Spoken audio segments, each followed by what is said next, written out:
माननीय speaker madam, thank you.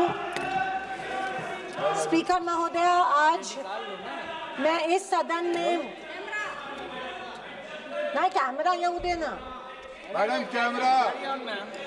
Madam speaker, मैं आज इस सदन में क्रोध, वेदना और अपमान की भावना लेकर खड़ी हूँ। अपमान उन सिपाहियों का जिनको सीज फायर की ऑर्डर अपने देश के प्रधानमंत्री से नहीं बल्कि एक विदेशी से मिली। वेदना उन परिवारों की जिन्होंने पहलगाम के आतंकी हमले में अपने परिजनों को खो दिया। और क्रोध इस सरकार पर जो आज तक पहलगाम के आतंकी हमलावरों को न पकड़ पाई है और ना ही उनकी कुछ सुराग ढूंढ पाई है। ऑपरेशन सिंदूर नाम सुनने में देशभक्ति का लगता है, लेकिन असल में ये सिर्फ मीडिया पर किया सरकार का एक तमाशा था। कोई नहीं बता रहा है कि इस ऑपरेशन में हासिल क्या हुआ, कितने आतंकी पकड़े गए, हमारे कितने फाइटर जेट्स गिराए गए, कौन जिम्मेदार है, कौन किसकी गलती है। इसका हिसाब देने का दायित्व इस सरकार का है, मगर देश में सवाल पूछने पर ही पाबंदी है, क्योंकि ये सरकार सवाल सुनना ही नहीं चाहती है, बल्कि ये सरकार जवाबदेही से ही भागती है। अध्यक्ष महोदय, आज की परिस्थितियों को देख मुझे रोम में बने कॉलिसियम की याद आती है। विश्व की सबसे अविस्मरणीय और पुरानी इमारतों में एक है। रोम में बनी कॉलिसियम मनुष्य की कल्पकता और निर्माण क्षमता का एक अभूतपूर्व मिसाल है, पर इसके अलावा वो एक गंदे और घिनौनी राजनीति का भी प्रतीक है। कहा जाता है कि इसका निर्माण उस समय की जनता को खेल और मनोरंजन में उलझाए रखने के लिए किया गया था, ताकि जनता का मूल मुद्दों पर से ध्यान भटक जाए। कुछ ऐसा ही आज हमारे देश की सरकार करती प्रतीत हो रही है। पर अब खेल और मनोरंजन ही काफी नहीं है।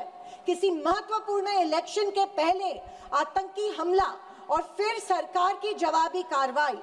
आतंकी आए कहां से, कहां गए, ये सरकार को कुछ नहीं पता, पर हमें पड़ोसी देश पर आक्रमण करना है और उसके आधार पर वोट बटोरने हैं। पहलगाम के आतंकी हमले में मारे गए बेगुनाहों की अभी चिता भी ठंडी नहीं हुई थी कि देश के प्रधानमंत्री बिहार में चुनावी रैली संबोधित करने गए। कोई जिए कोई मरे, इनको कुछ फर्क नहीं पड़ता। ये 24/7 चुनावी मोड में रहते हैं। फिर साहब की मार्केटिंग की तरकस से आया नया तीर, ऑपरेशन सिंदूर। मुझे हमारी सेना की बहादुरी पर बिल्कुल संदेह नहीं है। मुझे हमारी सेना की बहादुरी और वीरता पर बिल्कुल संदेह नहीं है, पर इस सरकार की दुर्जनता की सीमा देखिए कि सेना के जवानों को लड़ने जरूर भेजती है, पर हमला होने के पहले दुश्मनों को आगाह भी कर देती है। हाँ, ये हमारे परराष्ट्र मंत्री का बयान था। क्या यही कारण है कि हमारे जेट्स दुश्मन के द्वारा गिराए गए? क्या ये हमारी सेना के जवानों के जानों के साथ खिलवाड़ नहीं थी? खैर, जो इंसान मानता हो कि इस सेना के जवान की तुलना में एक व्यापारी ज्यादा खतरा मोल लेता है, उससे हम अपेक्षा ही और क्या करें। ये मूर्खता है या फिर देशवासियों को मूर्ख बनाया जा रहा है? ऑपरेशन सिंदूर से देश को क्या हासिल हुआ? अमेरिका के दबाव में किया गया एक शर्मनाक सीज फायर। फॉरेन पॉलिसी ऐसी कि मित्र देशों ने आतंकवाद की निंदा तो की, पर पाकिस्तान की नहीं।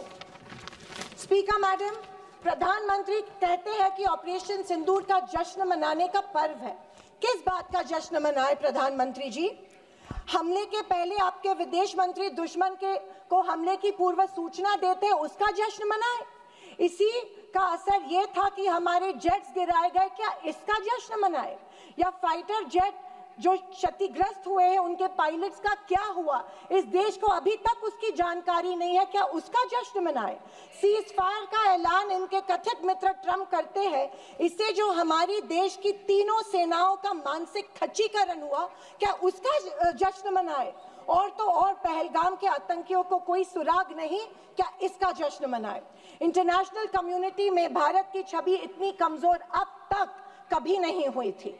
हर चीज को इवेंट मत बनाइए मोदी जी। अपने मन की बात छोड़कर देशवासियों को की सवाल का जवाब देने की भी हिम्मत दिखाइए। याद आती है जब इंदिरा गांधी जी के सामने पाकिस्तान सरेंडर हुआ था और एक हार्डलाइनर निक्सन जैसे को भी इंदिरा गांधी की बात सुननी पड़ी। और विदेशी नीति की तो हालत और भी शर्मनाक है। हमारे पड़ोसी नेपाल, बांग्लादेश और श्रीलंका जो कभी भारत के सबसे करीब थे, आज हमारी पीठ पीछे चीन से हाथ मिला रहे हैं। एक समय था जब भारत के पास नेबरहुड फर्स्ट की नीति थी और आज हमारे पड़ोसी हमें लास्ट प्रायोरिटी मानते हैं। स्पीकर मैडम, विदेश जाकर इंडियन डायस्पोरा के साथ तस्वीर खिंचवाना ही विदेश नीति बन गई है। अब ये सरकार प्रश्न पत्र भी खुद बनाती है और उत्तर भी खुद तय करती है। जनता से कोई संवाद नहीं, पार्लियामेंट में कोई ट्रांसपेरेंसी नहीं। ये सरकार केवल प्रचार की मशीन बनकर काम कर रही है। पहलगांव के शहीदों के परिवारों को जवाब कौन देगा? सरकार की कूटनीति की असफलताओं को जवाब कौन देगा? चीन की बढ़ती घुसपैठ और पड़ोसी देशों की बेरुखी का जवाब कौन देगा? अगर सरकार जवाब नहीं देती है तो सरकार को सत्ता में बने रखने का कोई अधिकार नहीं है। विपक्ष का हर सांसद लोगों के सवालों को उठाता रहेगा और अगर सवालों से डरती है तो कुर्सी छोड़ो। ये कुर्सी, ये पद जवाबदेही का है, सिर्फ इवेंट सेलिब्रेशन का नहीं है। और अंत में मैं इतना ही कहना चाहती हूँ कि आवाज न सुनी हमारी, कुछ गम नहीं। आवाज न सुनी हमारी, कुछ गम नहीं। मजलूमों की चीखें तो सुन लीजिए। मन की बातें बहुत कर ली साहब, वक्त मिले तो देशवासियों की गुहार भी सुन लीजिए। थैंक यू महोदय। जय हिंद। श्री सुनील तटकरे जी।